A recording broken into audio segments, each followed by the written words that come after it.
एक भले कबूतर की कहानी। एक जंगल में एक कौवा और एक कबूतर रहा करते थे। कबूतर एक बहुत खुशहाल जीवन बिताता था और उसको जितना खाने को मिलता था वो उसी में खुशी खुशी खुद भी खाता तो वो उसे अगले दिन के लिए बचा कर रख लेता था।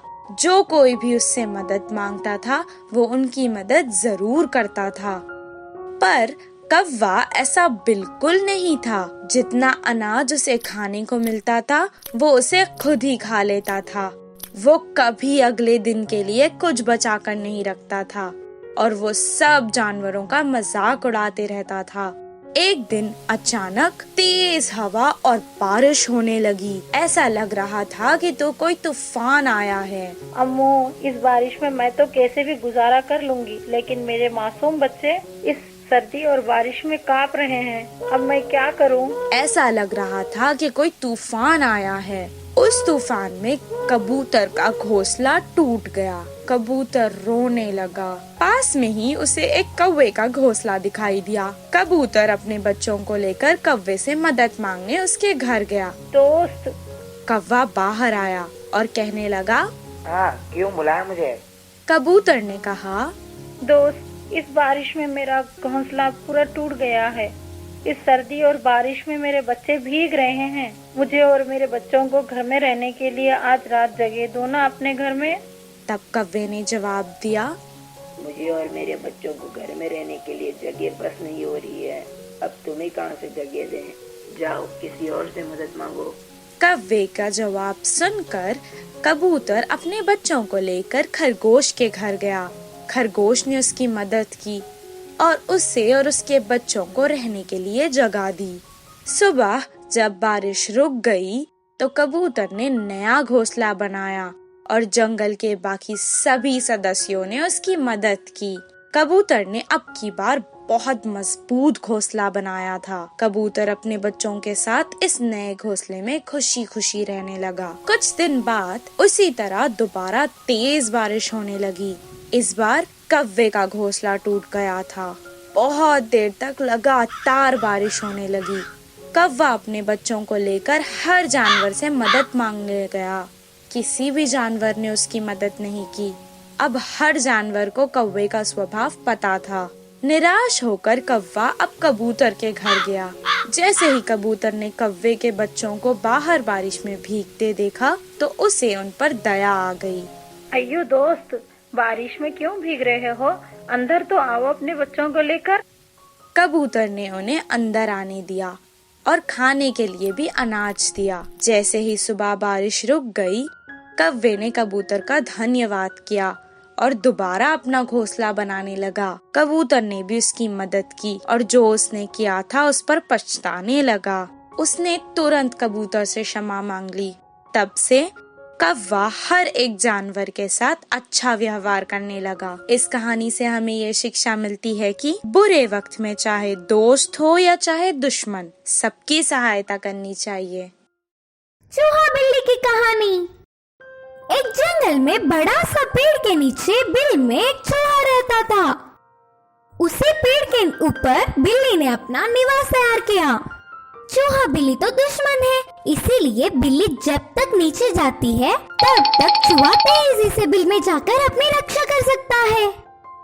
हर दिन एक शिकारी रात में जंगल में आता था। वह पेड़ के पास जानवरों के लिए जाता था। रात में जानवर आते थे और ये सुबह आकर उन्हें पकड़ ले जाता था। बिल्ली गलती से जाल में गिर गया। कहीं भी कोई भी कहते हैं कि एक बिल्ली का जीवन एक चूहा है करके, पर यहाँ तो जैसे ही बिल्ली जाल में आया, चूहा बिल में से निकलकर स्वतंत्रता से घूमने लगी। खाने की तलाश में जा रहे चूहे को पास में ही एक नेवला दिखा। इससे उसकी सांसें रुक गई समझो। वो चूहे को खाने के लिए तैयार था। चूहा कुछ भी समझ नहीं पा रहा था। उस खतरे में चूहे को एक अच्छी सी चाल सूझी तो तुरंत जाल में बिल्ली के पास जाकर कहा कि मैं तुम्हें इस झंझट से बचाऊंगी। इसके बजाय तुम्हें मुझे इस झंझट से बचाना होगा। इससे मरने वाली बिल्ली को बहुत साहस मिली तो तुरंत स्वीकार किया। तो चूहा निडर होकर उस जाल के अंदर जाकर बिल्ली के बगल में बैठ गया। बिल्ली के पास से चूहे को पकड़ने की हिम्मत न होते हुए नेवला वहाँ से धीरे धीरे निकल गया। वो वहाँ से जाते ही चूहा भी जाल से बाहर आया। तुम्हारे प्राण मैंने बचा लिया ना, फिर जल्दी से आकर इस जाल को काट के मुझे बाहर लाओ। अगर अभी तुम्हें बाहर लाया तो तुम मुझे खा नहीं जाओगे? भरोसा क्या है? इसीलिए जब तक शिकारी नहीं आएगा तब तक मैं तुम्हें मुक्त नहीं करूंगी। जैसे कहा था वैसे अगले दिन शिकारी के आते समय ठीक पहले ही जाल को काट दिया। शिकारी के आने की जल्दी में बिल्ली ने चपाक से पेड़ को पकड़ लिया और चूहा भी उसके बिल में घुस गया। शिकारी पेड़ के नीचे पहुंचकर उस कटी हुई जाल को देखकर उसका प्रयास विफल होने से उदास हुआ और पीछे मुड़ गया। शिकारी के जाने के बाद बिल्ली ने कहा, मित्र तुमने मेरे प्राण बचाए, अब से हम दोनों अच्छे मित्र बनेंगे। फिर चूहे ने हंसकर कहा, इन दिनों में अच्छे सा मित्र कब शत्रु बन जाए और कब शत्रु मित्र बन जाए पता ही नहीं चलता। ऐसे समाज में हम दुश्मनों के मध्य मित्रता कैसे होगा? अब तो तुम्हारे मदद किया ना, इसीलिए शुक्रिया पूर्वक मुझसे दोस्ती कर सकते हो, पर किसी दिन भूख में मुझे मार के खा भी तो सकते हो। शत्रु से बेवजह दोस्ती करना मुसीबत लाना ही तो है। तुमने मुझे बचाया, इसके बदले मैंने तुम्हें। हिसाब बराबर, अब से हमारा संबंध खत्म। बोलते हुए बिल में घुस गया। उसके मन की बात जैसा का वैसा चूहा बताने से बिल्ली का मुंह बिगड़ गया। इस कहानी की सीख है कि भला का भला तो कर सकते हैं, पर जानते हुए भी उनसे दोस्ती नहीं करना चाहिए। अजनबी जानवर। एक जंगल में एक चींटी रहता था। वह बहुत डरपोक था, कोई भी काम बिना डरे नहीं करता था। रस्सी को देखकर सांप समझ जाता था। एक दिन वह अकेली पहाड़ी के नीचे जाती है। इतने में जोर की हवा आने पर पहाड़ी के पास से एक बड़ी सी पत्थर चींटी के सामने गिरा। तो बस चींटी पहले से ही तो कायर था, बिना कुछ देखे उसके सामने गिर पड़ा समझकर दौड़ पड़ी।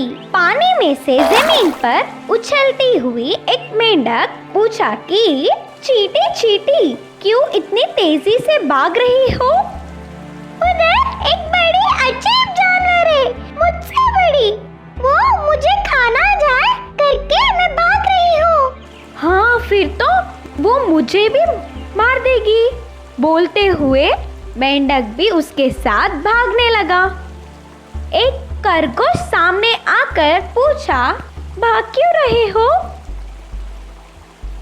उधर एक बड़ी अजनबी जानवर है, वो मुझे खा ना जाए करके भाग रही हूँ, बोला मेंढक ने। अच्छा, कहीं वो मुझे भी खाना जाए? बोलते हुए चींटी और मेंढक के साथ खरगोश भी भागने लगा।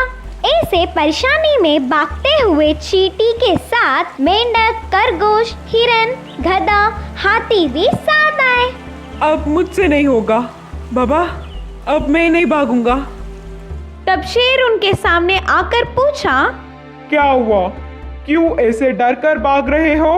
तो हाथी बेदम होकर बोला, महाराज वो हमारे जंगल में एक बड़ी अजनबी जानवर आया, वह हमें मारने के लिए पीछे पड़ा था, प्राणों को बचाने के लिए भाग रहे हैं। अजनबी जानवर? वो कैसे? शेर ने कहा। उस जानवर को उसने नहीं, गधे ने देखा। बोलते हुए गधे की तरफ इशारा किया।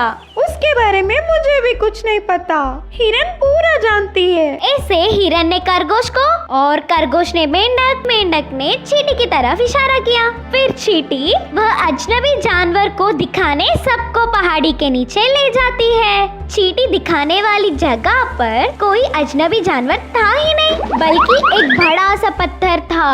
अरे इस पत्थर को देखकर मैं पता नहीं क्या क्या सोचते हुए खामखा डर गई। तो उस चींटी पर बाकी सबको बहुत गुस्सा आया। गुस्सा होने से पहले बिना सच जाने उसकी बातों पर यकीन करके भागना उनकी गलती है, समझ गए सब। अगर मैं सामने नहीं आता तो पता नहीं इस जंगल कितनी बड़ी मुसीबत में फंस जाता। इस कहानी से हमें यह सीख मिलता है कि बिना सच्चाई जाने कोई भी कदम हमें नहीं उठाना चाहिए।